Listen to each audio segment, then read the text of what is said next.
Avec la revue de presse intégrale, notre cher Didier Assoumou qui est en notre compagnie. Avec lui, 4 titres à développer aujourd'hui. On démarre avec le quotidien Le Matin qui revient sur l'audience accordée par le président de la République Alassane Ouattara au ministre français des Armées Sébastien Lecornu.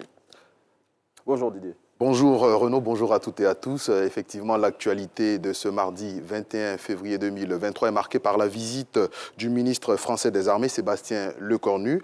À peine arrivé sur les bords de la lagune Ébrié, il a salué la montée en puissance de l'appareil de sécurité de Côte d'Ivoire. Pour lui, l'armée ivoirienne n'a rien à voir aujourd'hui avec celle d'il y a 10 ans et elle sera encore plus performante dans 10 ans au regard des décisions politiques et militaires qui sont prises. Le rôle de puissance d'équilibre régional de la Côte d'Ivoire s'établit de plus en plus, ce qui fait de la Côte d'Ivoire un pays de stabilité, a-t-il fait savoir. La rencontre entre le président de la République Alassane Ouattara et le ministre français des Armées a porté, selon le ministre, sur la sécurité de l'ensemble de la sous-région et particulièrement des pays qui entourent la Côte d'Ivoire. Il était également question, selon le ministre français, de la sécurité maritime et des enjeux liés aux prédations en matière première et au narcotrafic. C'est ce qui fait certainement dire au journal Le Matin, la France muscle son appui à l'armée ivoirienne à sa une. Pour terminer sur ce sujet, il faut savoir que le ministre Lecornu a indiqué qu'il y aura une réflexion sur la réarticulation de la présence française en Afrique. On le sait, ce sujet fait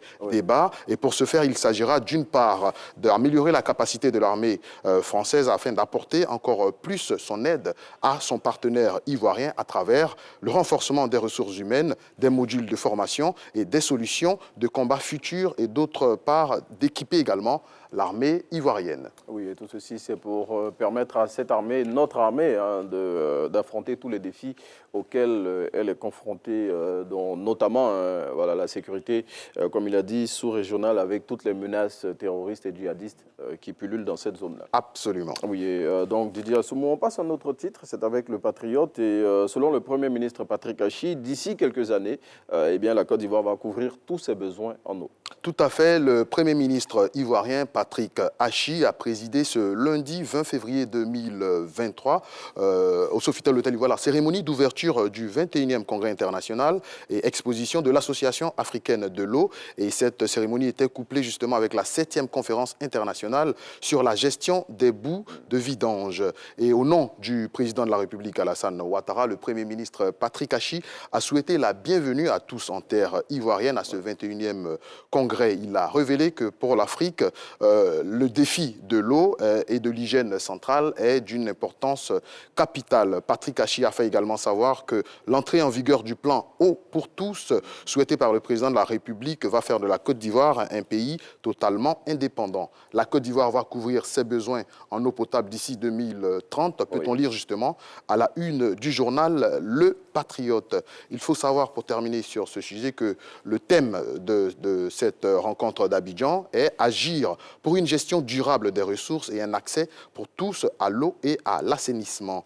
Au terme de ce congrès justement d'Abidjan, l'AAE changera de dénomination et s'appellera désormais l'Association africaine de l'eau et de l'assainissement. Bon, en tout cas, belle perspective annoncée par le Premier ministre pour permettre de couvrir tous les besoins en eau potable de la Côte d'Ivoire. Ce sera pour le grand bonheur des populations. Et puis, Didier, les acteurs du secteur de la boulangerie et le gouvernement se sont retrouvés à Yamoussoukro pour plancher sur la question du pain. Bon, on sait qu'en début de mois, il y avait eu un mouvement de grève, donc c'est justement, et Renaud, on se le rappelle, le Premier ministre Patrick Achi, à l'occasion de sa rencontre avec les fêtières donc, du secteur, avait promis que le gouvernement prêterait une oreille attentive donc, à la question liée justement aux problèmes que rencontrent les boulangers en Côte d'Ivoire. C'est d'ailleurs à l'initiative du ministère donc, du Commerce, de l'Industrie et de la Promotion des PME qu'un atelier s'est ouvert donc, ce dimanche à Yamoussoukro.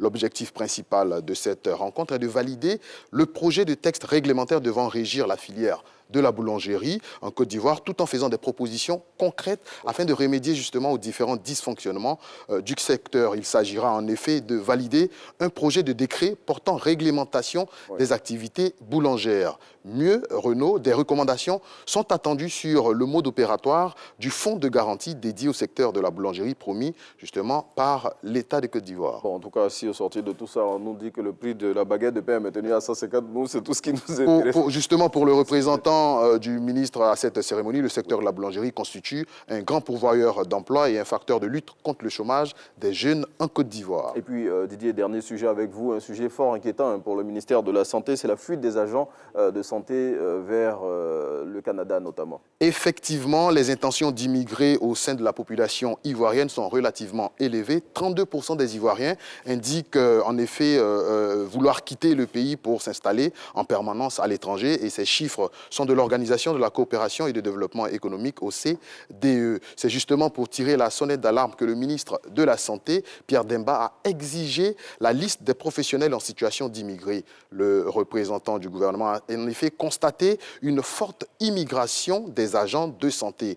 Dans une note diffusée justement le 16 février, le ministre indique que l'attention de ces services a été attirée par une forte immigration des agents de santé ivoiriens vers les pays du Nord, notamment au Canada. Bon, c'est inquiétant, hein. Si tous les agents de santé partent de la Côte d'Ivoire, finalement, le système de santé sera dégarni. Absolument. Le ministre a justement indiqué que les ressources humaines au niveau du secteur de la santé ne sont pas justement au bon fixe. Et oui. Donc, ce phénomène contribue donc à faire grandir ce fossé, le gap entre les hôpitaux et le personnel justement soignant destiné à assurer la santé des Ivoiriens. Mais pourquoi c'est le Canada qui est cette destination qui est présidée par les agents de santé ivoiriens? Justement, Renaud, actuellement au Canada, les politiques d'immigration vise à attirer les meilleurs et les brillants. Et les médecins, justement, font partie de cette élite transactionnelle. Et le pays fait massivement appel à une main-d'œuvre qualifiée venant d'Afrique pour faire fonctionner son système de santé,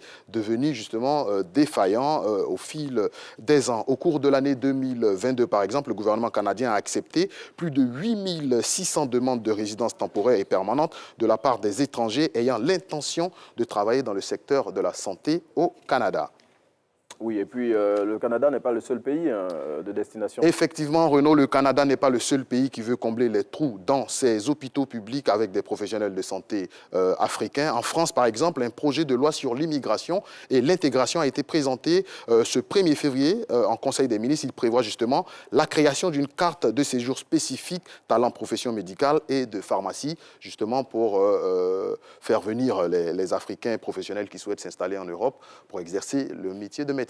Bon, j'espère que voilà, les conditions seront réunies pour permettre aux agents de santé ivoiriens de demeurer en Côte d'Ivoire. Le gouvernement, justement, a décidé de prendre des mesures idoines pour solutionner, justement, ce fléau d'immigration des professionnels de santé. Merci, Didier Assoumou, d'être venu partager ces titres de la presse nationale en notre compagnie. On va vous retrouver mardi prochain, si Dieu le veut, pour un autre numéro de la revue de presse intégrale. Didier Assoumou avec sa belle veste à bord ce matin. Allez, Didier, merci.